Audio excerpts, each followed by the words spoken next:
This truck was supposed to be repossessed. They showed up to take it, but it never left the driveway. Not because the driver ran and not because law enforcement refused. It didn't move because the paperwork didn't match the truck. And that's when everything changed. Because once the documents stopped lining up, this stopped being enforcement and become something way bigger. You see, that single phrase explains why no one was arrested, no truck was seized, and no one had to immediately answer for how all of this money moved. This story has so many layers and twists to it. If you don't watch it from the beginning to the end, it's not going to make sense. Every piece connects: the paperwork, the payments, the lease, the truck, the attempted repossession. And when you finally see how all of it fits together, you're going to understand why this didn't just happen to one driver, but why it keeps happening to drivers all across America. This is what's going on in the industry right now. And when systems aren't properly policed, bad structures thrive, and drivers are the ones left paying the price. Now, we're going to start this story right out the beginning because the boyfriend's truck blew an engine and they had to replace the motor. He had to go to work. And this is where we're going to start at. Motor out of it and putting pre-emissions in and all that. So it's become so instead of him just sitting there twiddling his thumbs, he just went to go drive for a company, out of Indiana, it's in the Midwest, but it wasn't Chicago. Apparently it was still a Chicago-based company. So he signed the lease, and they're the same. Yeah. It don't matter if it's the East Coast or the West Coast. This stuff's going on all over the United States now. Yeah. So, and we pulled up their safer web and looked at the numbers, and they looked pretty decent. They didn't have any real red flags. He's like, they seem like a decent company. They don't do company drivers. It's just leases. We're like, whatever. We know you're going to get screwed somehow, but you're not looking to buy a truck anyways. You just need to get a truck that somebody will give you quick and you can get moving on, make some money. And so then it started coming in. So the first couple weeks were good. He got his first paycheck, and that was a decent paycheck.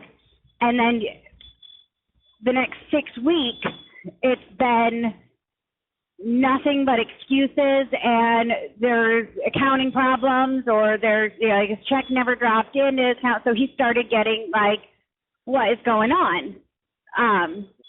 And they're like, oh, we'll send you an EFS. And so he'd get $500 from him, on a Tuesday when his check was supposed to be on Friday. And then Friday would come again, his last check, and then his next check were still not there.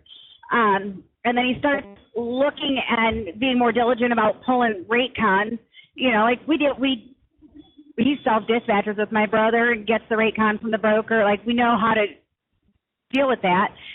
But he started realizing that when his dispatcher was sending him, when he first was getting the rate cons from from dispatch, it was a forwarded email from the broker. And then all of a sudden, maybe 3 weeks in, his dispatchers just started sending him a PDF of it. And he's like, that's weird. I didn't realize it at first, but that's weird. So he got on a load one with a broker, and he said, hey, I'm going to need you to send me the updated rate con with the washout that I paid for that was required for the load instructions, so we can get reimbursed for it, whatever. And he said, yeah, I'll go ahead, and he emailed it, the rate con, to my boyfriend, and they were like, he's like, wait a minute. This rate con came back that this load was paying $23.50. My dispatch sent me a rate con that said it was paying $19. That's when he started looking, and so he just kind of held on to that information, and he's like, all right, I see the game now. The next load he got a PDF. So he called the broker again. He goes, hey, I didn't get the full rate con with the dispatch instructions. Can you email it to me? So he got the next broker to email the next rate con, and it was altered again. So he called the owner, and he's like, what's going on? Owner was back home in Serbia visiting his family. He goes, oh, well, I'm I've given that dispatcher, this is outrageous, I've given that dispatcher their 2 weeks notice. I said, really? If you've got a dispatcher stealing from drivers underneath your nose, you don't give them 2 weeks notice.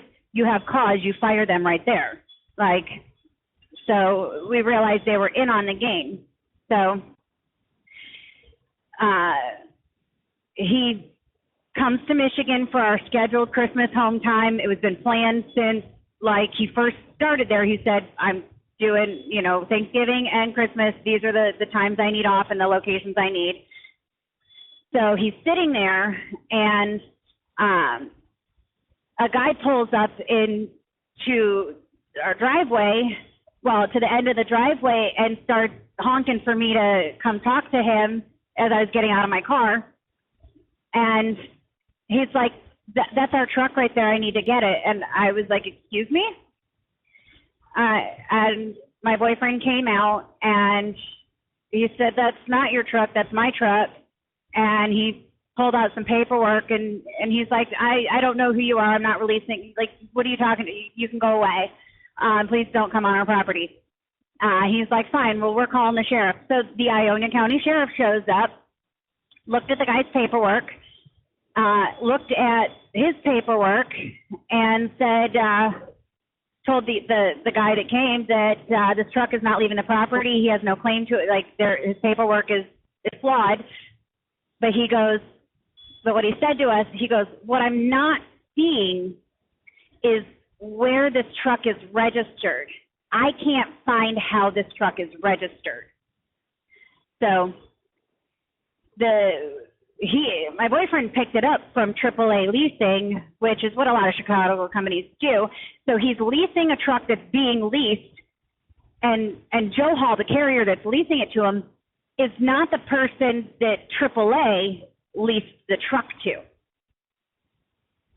Yeah, so they're using a shell company to move the money around and send back to Serbia while they're stealing from truck drivers. You know, they're keeping the drivers. Yeah.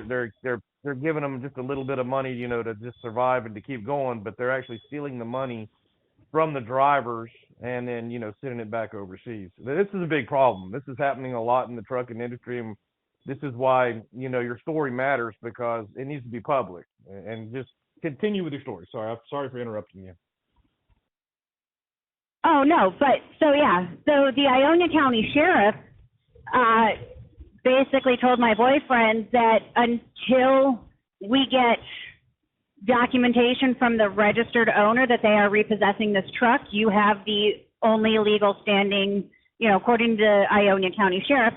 So the owner of Joe Hall kept trying to call him and be like, look, I'll pay you $2,500 if you just bring the truck back to Chicago. He goes, I'm not moving this truck until you put that money in my account.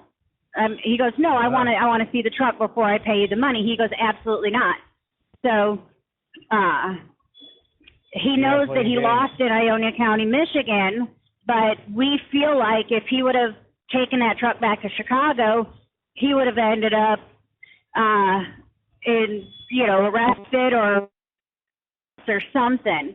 This is where the paperwork really starts to fall apart. The lease agreement in the pictures behind me, the driver's sign states that Joe Hall is leasing the truck to the driver, and it represents Joe Hall's having authority over that equipment. But other documentation shows that AAA Leasing is the actual owner of the truck and that the truck was leased to a different party, not Joe Hall. You see, that creates serious inconsistency because it raises a very basic question.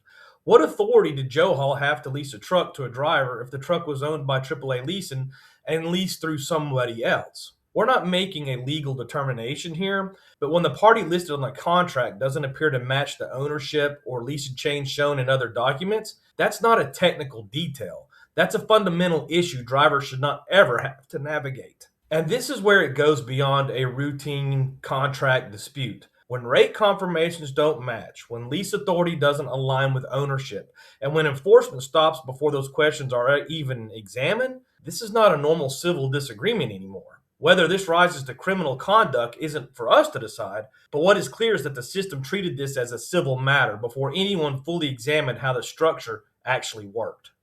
What this story really shows is how a structure like this was allowed to develop over time. Not because anyone sat in a room and planned it all at once, but because slow enforcement, civil-only remedies, and gaps in oversight let these practices spread and become normal. When there's no fast accountability, bad structures don't get corrected. They keep getting repeated. And this has been happening in trucking for a very, very long time. You would honestly think there'd be more mechanisms in place to stop it. You'd think someone would step in early before drivers lose their livelihoods. But most of the time, that's not what happens. Drivers are left to deal with it on their own. I also want to acknowledge Desiree Wood and the real women in trucking.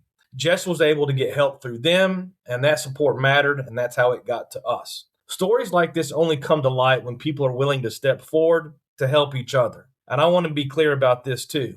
This is not about nationality. This isn't regional, and this isn't isolated. That's why it's important these stories get told, not to attack trucking, but to make it fair. Because when systems aren't properly policed, drivers pay the price heavily often. In the next video we're going to be breaking down something every driver needs to understand. Why one bad week can destroy an entire month, and why this system depends on that. If you're a driver, pay attention. And if you have documentation, send it to us. Because in 2026, this is how we're going to start making changes.